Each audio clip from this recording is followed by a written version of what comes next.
नमस्कार, मैं प्रवीण गौतम और आप देख रहे पब्लिक मीटर।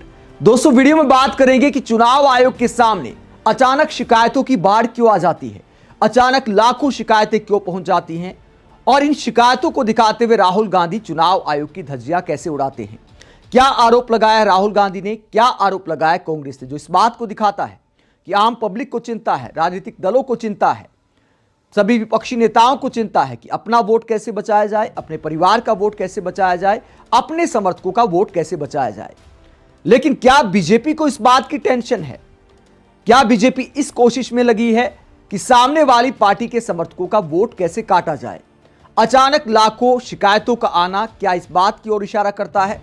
कांग्रेस ने गंभीर आरोप लगाए हैं, राहुल गांधी ने चुनाव आयोग पर गंभीर सवाल उठाए हैं और साफ साफ खेल को एक्सपोज किया है, जिसे लेकर चुनाव आयोग और बीजेपी पर कांग्रेस और राहुल गांधी ने एक बार फिर टारगेट किया है। बाकी राज्यों की तरह गुजरात में एसआईआर हुआ, चुनाव आयोग ने जो वोटर ड्राफ्ट है उसको जारी किया और आपत्ति दर्ज कराने के लिए 18 जनवरी तक का टाइम दिया, जिसमें आप शिकायत दर्ज करा सकते हैं, अपना नाम जुड़वाने के लिए भी और अपना नाम हटाने के लिए भी। अगर किसी से गलती हुई है, चुनाव आयोग से कोई गलती हुई है, तो आप शिकायत करके वोट डिलीट करने का आवेदन भी कर सकते हैं। लेकिन उसमें क्या खेल होता है? अचानक शिकायतों की बाढ़ आ जाती है और कांग्रेस ने क्या आरोप लगाया है उससे पहले आपको मैं बता देता हूं फॉर्म 6 और फॉर्म 7 क्या होता है। फॉर्म 6 का इस्तेमाल किया जाता है वोट जुड़वाने के लिए। फॉर्म 6 एक निर्वाचन आयोग का फॉर्म है जिसका इस्तेमाल मतदाता सूची में नया नाम जोड़ने के लिए किया जाता है। अगर आप पहली बार वोटर बनना चाहते हैं, उम्र 18 साल या अधिक हो गई है, तो आप फॉर्म 6 भरकर अपना नाम मतदाता सूची में दर्ज कराते हैं। अगर आप एक विधानसभा क्षेत्र पते से दूसरे क्षेत्र में शिफ्ट हो गए हैं तो नए क्षेत्र की वोटर लिस्ट में नाम जोड़ने के लिए भी फॉर्म 6 ही भरते हैं। पुरानी जगह से नाम हटाने की प्रक्रिया साथ में होती है। यानी फॉर्म 6 होता है नया वोट बनवाने के लिए, या आप कहीं शिफ्ट हो गए हैं तो अपना नाम दूसरी जगह पर जुड़वाने के लिए। लेकिन उसके साथ फॉर्म 7 भी भरना होता है। एक जगह से वोट अपना हटवाना पड़ता है और हटवाने के लिए इस्तेमाल किया जाता है फॉर्म 7 का। निर्वाचन आयोग का यह फॉर्म है जिसका मुख्य उपयोग मतदाता सूची से किसी भी नाम को हटाने या नई प्रविष्टि पर आपत्ति दर्ज करने के लिए होता है। फॉर्म 7 कब और कैसे भरें? अगर किसी की मृत्यु हो गई हो, शिफ्ट हो गए हो, डुप्लीकेट नाम हो या कोई अयोग्य व्यक्ति जैसे अंडर एज या नॉन सिटीजन इस सूची में हो तो फॉर्म 7 भरे। आवेदक अपना नाम, एपिक नंबर, मोबाइल कार्ड बताकर फॉर्म भरता है। प्रमाण जैसे मृत्यु प्रमाण पत्र या आधार संलग्न करें। तो फॉर्म 6 होता है नाम जुड़वाने के लिए, फॉर्म 7 होता है शिकायत दर्ज कराने के लिए, नाम हटवाने के लिए। लेकिन अचानक फॉर्म 7 की भरमार आ जाती है जो हैरान करती है कि फॉर्म 6 और फॉर्म 7 में ज्यादातर जगहों पे कितना अंतर है। कांग्रेस ने इस खेल को समझाया है। कांग्रेस ने क्या ये पूरा आंकड़ा पेश किया है, ये आप देखिए। तमाम जिलों के आंकड़े यहां पर कांग्रेस ने पेश किए हैं और क्या दिखाया है। अचानक चुनाव आयोग के पास 15 जनवरी के बाद शिकायतों की बाढ़ आ जाती है। और कांग्रेस का क्या आरोप है? कांग्रेस का आरोप है कि एक एक व्यक्ति हजारों शिकायतें कर रहा है। तो यह संगठित मामला दिखता है। एक व्यक्ति मान लीजिए अपने लिए शिकायत करेगा, अपने परिवार के लिए शिकायत करेगा, लेकिन एक व्यक्ति के नाम से कांग्रेस ने आरोप लगाया है कि हजारों शिकायतें की जा रही हैं। और फॉर्म 6 और फॉर्म 7 की संख्या का अंतर आप देखिए। कई जगहों पर फॉर्म 6 के मुकाबले फॉर्म 7 की भरमार आ गई है। यानी वोट जुड़वाने के आवेदन कम दिखाई देते हैं, हटाने के आवेदन कई जगहों पर ज्यादा दिखाई देते हैं। जैसे उदाहरण दिया है कांग्रेस ने कच्छ में। जैसे पहले स्थान पर कच्छ में आप देखिए 30,517 फॉर्म 6 भरे गए हैं, यानी वोट जुड़वाने के लिए। फॉर्म 7 की संख्या आप देखिए 70,112, यानी 2 गुना से भी ज्यादा। यहां पर कांग्रेस आरोप लगा रही है कि बीजेपी वाले जानबूझकर शिकायतें कर रहे हैं। हमारे समर्थकों का वोट कटवाने के लिए एक एक व्यक्ति अनेकों बार शिकायत कर रहा है। इसके बाद बनासकांठा में आप देखिए 32,923 लोगों ने वोट जुड़वाने के लिए फॉर्म 6 भरा और फॉर्म 7 भरा 60,543 लोग। इसके बाद पाटन में आप देखिए 12,825 लोगों ने फॉर्म 6 भरा और उसके बाद फॉर्म 7 भरा 46,794 लोगों ने। तो कई जगहों पर ऐसे मामले हैं जहां फॉर्म 7 की संख्या बहुत ज्यादा है। अहमदाबाद में आप देखिए 97,664 लोगों ने फॉर्म 6 भरा, 2,40,549 फॉर्म 7 भरा गया। यानी कई जगहों पर वोट हटाने के ज्यादा आवेदन आए हैं, शिकायतें बहुत सारी आई हैं। अब इसे लेकर कांग्रेस ने किस खेल का आरोप लगाया है? कांग्रेस ने यह सूची जारी करते हुए तमाम जिलों के आंकड़े दिखाते हुए क्या आरोप लगाया है? कांग्रेस ने तमाम जिलों के आंकड़े शेयर करते हुए कहा, नेता विपक्ष श्री राहुल गांधी जी द्वारा वोट चोरी का खुलासा होने के बाद भाजपा ने उसका नेक्स्ट लेवल चुनाव चोरी का मॉडल अपना लिया है। चुनाव चोरी मतलब आपके वोट अधिकार की चोरी। नियम के अनुसार चुनाव आयोग ने एसआईआर के बाद ड्राफ्ट लिस्ट जारी कर आपत्तियां लेना शुरू किया और 18 जनवरी अंतिम तारीख घोषित कर दी। 15 जनवरी तक गिनी चुनी आपत्तियां आई, लेकिन असली खेल उसके बाद शुरू हुआ। षड्यंत्र के तहत अचानक लाखों आपत्तियां यानी फॉर्म 7 जमा करा दिए जाते हैं।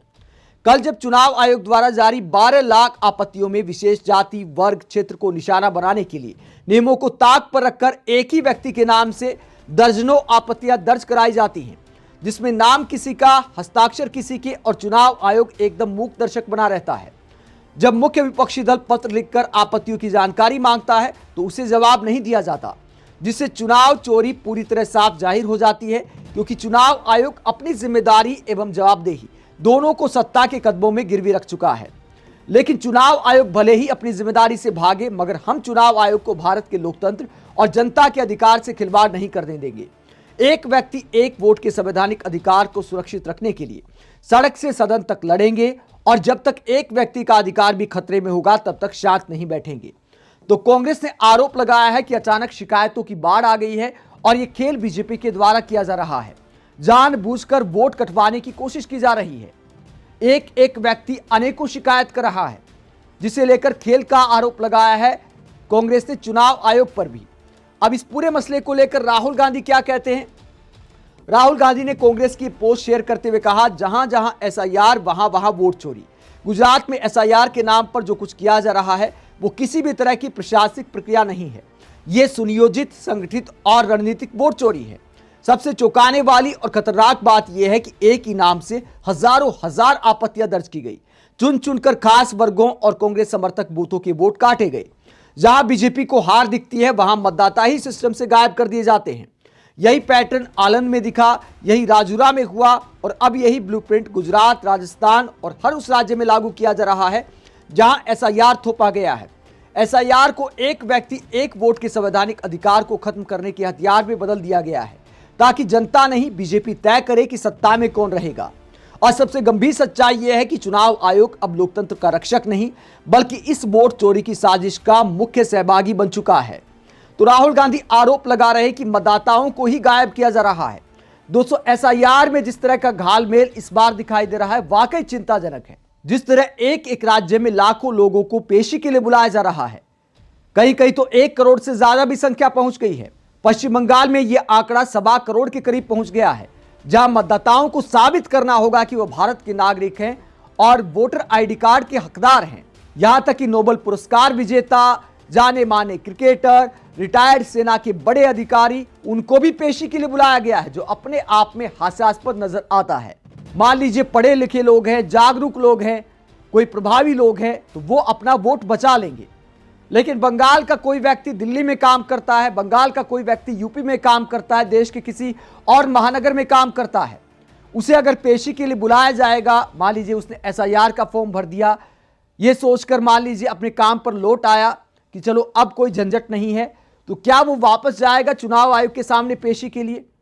अगर वो पेश नहीं होता है तो क्या उसका वोट काट दिया जाएगा? किस बात के लिए? कहीं कोई स्पेलिंग मिस्टेक हो गई, कहीं माता पिता के नाम में गलती हो गई।